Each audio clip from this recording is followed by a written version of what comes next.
বিশ্ব বিনোদনের কেন্দ্র নিউ ইয়র্কের টাইমস স্কয়ার আবারও মুখরিত হলো পবিত্র কোরআন তেলাওয়াত আর তাকবীরের ধ্বনিতে। বিশাল জামাতে পাশাপাশি দাঁড়িয়ে সালাত আদায় করলেন নানান দেশ ও বর্ণের মুসলিমরা।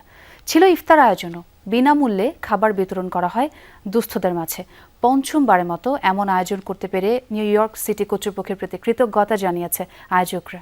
সিলভার টিপ কন্ট্যাক্টে তৈরি নিরাপদ ও নান্দনিক ক্লিক সুইচ নির্ভরতা জীবন জুড়ে। নিউ ইয়র্কের টাইমস স্কয়ারে কাঁধে কাঁধ মিলিয়ে দাঁড়িয়েছেন হাজার হাজার মানুষ। বিশাল জামাতে আদায় করছেন সালাতুত তারাবি। বিভিন্ন দেশের নানা বর্ণের মানুষগুলোর সাধারণ পরিচয় তারা মুসলিম। এ নিয়ে পঞ্চমবারের মতো টাইমস স্কয়ার প্রাঙ্গণে সালাত আদায়ে জড়ো হয় মুসল্লিরা। রমজানের তৃতীয় দিনে বসনিয়ার বংশোদ্ভূত মার্কিন ইমাম ফাতিহ সেভারেজিকের নেতৃত্বে অনুষ্ঠিত হয় তারাবির সালাত। আল্লাহু আকবর ধ্বনিত হয় হাজারো কণ্ঠে।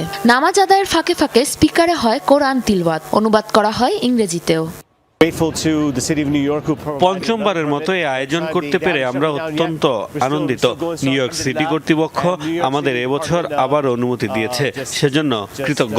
আগামী বছরগুলোতেও সফলভাবে এই আয়োজনের অপেক্ষায় রয়েছি। ইফতারের সময় শুরু হওয়া এই আয়োজনে সন্ধ্যা হওয়ার আগেই কানায় কানায় পূর্ণ হয়ে ওঠে টাইমস স্কয়ার। ধর্মের প্রকৃত সৌন্দর্য প্রকাশ ও সম্প্রীতির বার্তা ছড়ান আয়োজকরা। রোজাদারদের ইফতারের পাশাপাশি ধর্ম নির্বিশেষে দুস্থ মানুষের মধ্যে বিনামূল্যে বিতরণ করেন খাবার। এখানে এসে গৃহহীন মানুষদের বিনামূল্যে খাবার বিতরণ ও তাদের সাথে বসে খাওয়ার সৌভাগ্য হয়েছে, যা একটি বড় পাওয়া। এমন কাজ করার জন্য আপনাকে মুসলিম হতে হবে না। একসাথে বসে শুধু খাবারই নয়, আনন্দও ভাগ করে নেই আমরা। এটি এই আয়োজনের সবচেয়ে সুন্দর অংশ।